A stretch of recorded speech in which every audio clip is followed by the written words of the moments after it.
Hi, I'm Ann West from Pain Relief Secrets, and we've been talking about negative thoughts and emotions and how they affect chronic pain. I suffered from chronic pain for about 16 years. I hurt my neck a long time ago when I was a pilot, or so I thought it was hurt, but I never could really find anything physically wrong with it.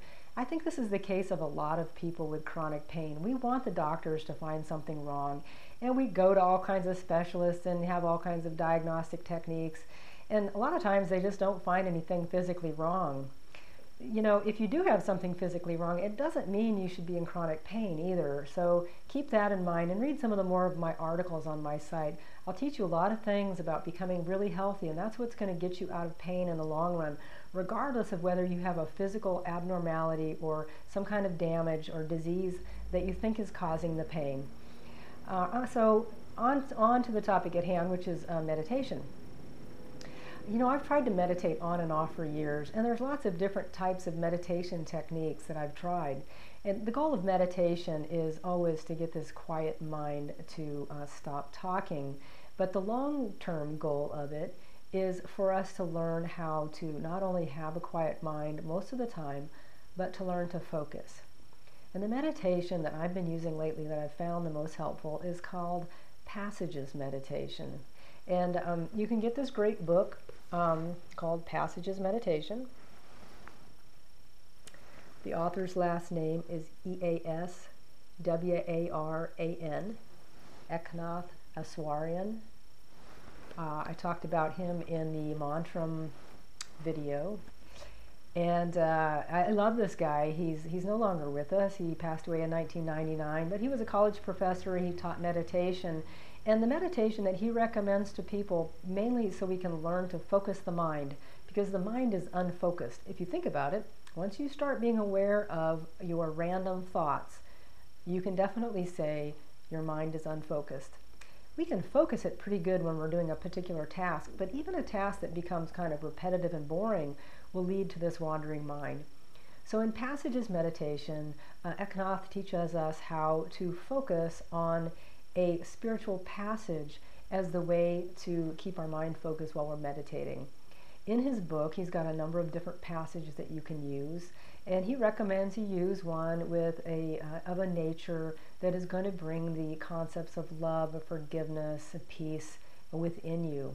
One of them, the one that I use now, from St. Francis of Assisi, I believe, Lord, make me an instrument of thy peace. Where there is hatred, let me sow love. And this is a pretty long passage. It takes me maybe a couple minutes to get through it. How you do a passage meditation is first you've got to find a passage and memorize it. So if you already have one in mind, great. If not, pick up this book. You can find it on Amazon.com. He's got some great suggestions for passages in there. So first you memorize the passage. It won't take you very long. A couple, 20 or 30 minutes or a couple of days, whatever it takes you to get it down pretty good. You find a place to sit, and for 30 minutes you close your eyes, sitting in a comfortable position, and repeat the passage to yourself slowly, silently. It would go like this, but I would be saying it to myself. Lord, make me an instrument of thy peace. Where there is hatred, let me sow love.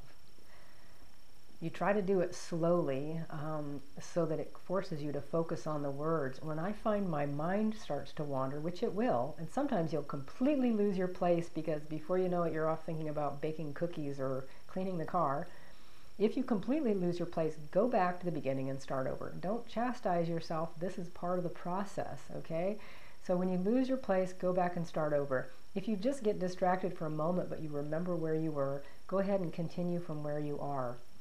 You can time it with your breathing. You can do one line while you breathe in and the second line while you breathe out. When you get to the end, just go back to the beginning and start over. It helps to set a timer so you know when to stop your meditation and you're not constantly cracking your eye open looking for the clock. Try to meditate someplace quiet where you won't be disturbed. It doesn't have to be silent. I mean, you can still hear traffic going by and things like that. But if you have a problem focusing on a passage, sometimes what I'll do is I'll imagine each word popping up in front of me like somebody wrote it on a blackboard, or it's a flashing neon sign or something. That will help you focus. So this technique, along with the mantra, is going to help you to start to get control of your thinking mind, start to get you very aware of it, and will start you to focus your mind, and will also start to silence your mind. These are all great techniques to start to eliminate negative thinking and negative emotions. Please be sure to visit my blog at www.pain-relief-secrets.com. I've got a lot more videos there. I've got a bunch of articles on different pains and some of the treatments, especially alternative treatments you can use to help pain. And I also have some free stuff. If you join my email club, I've got a top 10 tips for pain relief ebook that's chock full of some really great information for you for free. And I'll send you a little mini course in your email. Every few days I'll send you a new lesson on how to use these mind-body techniques to heal yourself from chronic pain and from any disease. So thanks for joining me, and please look for some of my other video series on YouTube and on my blog.